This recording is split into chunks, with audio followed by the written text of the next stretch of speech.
Ei, guapos, com esteu? Mireu, aquesta setmana us porto un nou conte. La Blancaneus. Som-hi!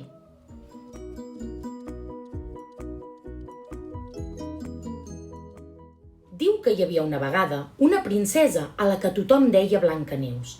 Tenia els cabells negres com el carbó, les galtes vermelles com dues pomes i era blanca com la neu. Era alegre, amable, simpàtica. Però, en canvi, la seva madrastra era presumida, rabiuda i tot el dia es mirava al mirall i li preguntava: «Mirall, mirallet, qui és la més bufona de tot el món?» «Sou vos, senyora, la més bufona d'aquest regne». Però un bon dia, quan la madrastra li va preguntar al mirall qui era la més bonica, el mirall li va dir: «Em sap greu, però la Blancaneu us guanya en bellesa». La reina es va tornar verda i groga d'enveja. La gelosia li va fer perdre el cap i va manar un caçador que matés a la Blancaneu. Sort que el caçador la va deixar fugir. No podia matar aquella nena tan amable i tan simpàtica. La Blancaneus va córrer per aquell bosc i va trobar una caseta petita on hi vivien 7 nans. «La reina m'enveja i em vol mal!» «Queda't amb nosaltres, Blancaneus, no pateixis, aquí estaràs segura», li van dir els nans.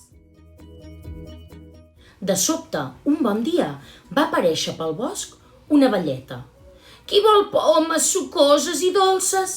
Te'n regalo una, preciosa», va dir la velleta a la Blancaneus. Però sabeu què? Aquella no era una velleta qualsevol. Era la madrastra disfressada, que havia descobert que la Blancaneus s'amagava a la caseta dels 7 nenets. La Blancaneus va mossegar la poma i de cop va caure estesa a terra. La Blancaneus era morta? Quin desconsol! Com podia ser? Els nans estaven molt tristos. Què farien ells sense la seva Blancaneus? I quan tenien a la Blancaneus dins un taüt de vidre enmig del bosc, va aparèixer un príncep dalt del seu cavall. El príncep, veient a la Blancaneus, es va quedar encisat de la seva bellesa. I quan s'hi va acostar, la Blancaneus va escopir la poma verinosa i es va despertar. «Visca! Només estava dormida!» van dir els nans. La Blancaneus i el príncep es van enamorar i es van casar. Tots ballaven feliços. Bé, tots no. Aquella madrastra orgullosa, dolenta i envejosa li va caure un malefici que la va fer saltar i saltar sense parar fins a allunyar-se del regne de la Blancaneus. I conte contat, conte explicat, aquest conte s'ha acabat.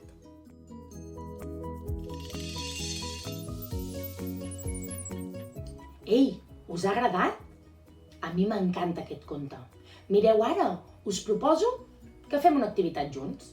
Aneu tots a buscar un full i uns quants colors, que anem a començar. M'haureu d'escoltar molt bé. Esteu preparats? Mireu, vull que cadascun de vosaltres dibuixeu un nan, però no un nan qualsevol. Escolteu bé com ha de ser.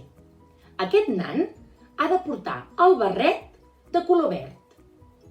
La barba ha de tenir una barba molt llarga i un nas molt gros. Unes ulleres petites. Li heu de dibuixar la jaqueta de color blau, els pantalons grocs i les sabates vermelles. Sí? Quan el tingueu dibuixat, envieu-me la fotografia, que m'encantarà veure tots els vostres nans. Un petonet, bonics. Adeu!